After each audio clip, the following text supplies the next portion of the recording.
Lesson 4.2, The Spanish-American War. After the imperialism bug caught Americans, the desire to expand and prove our strength over other countries was strong. Spain had territories near the U.S. in Cuba and Puerto Rico, which Americans took an interest in.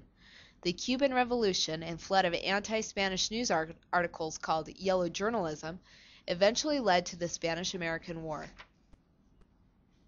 José Martí was a Cuban author who used his writings to discuss his belief that freedom and justice are the cornerstones of government.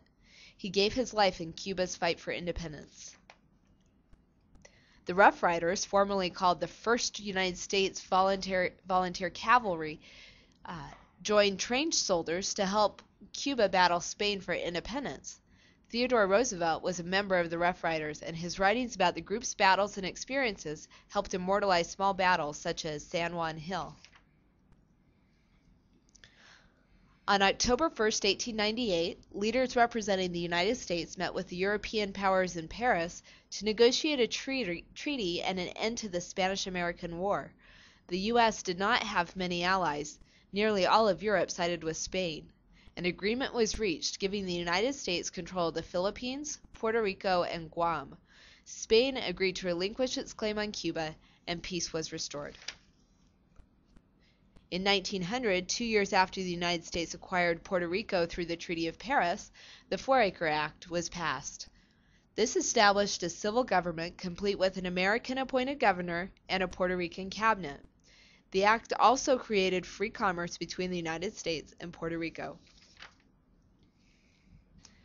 The Platt Amendment was added to the Army Appropriations Act in 1901. Before removing military force, the United States presented Cuba with a set of conditions that heavily favored American interests and angered the Cubans. The conditions for troop withdrawal included U.S. rights to land in Cuba, as well as a decisive power in Cuban government affairs. As early as the 1600s, people searched for a way to connect the Atlantic and Pacific Oceans. Doing so would create a faster, safer trade route. In 1914, after years of work and the death of thousands of laborers, the Panama Canal was opened. Ships could now avoid the dangerous journey around the tip of South America. The Panama Canal saved money, improved travel time, and is still used today.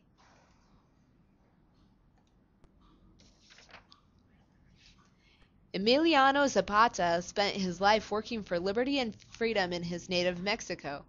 He believed in the plan of Ayala, calling for the return of lands confiscated from villages and controlled by foreign powers, Mexican hacendados, who were men who controlled large areas of land. Pancho Villa was an interesting character.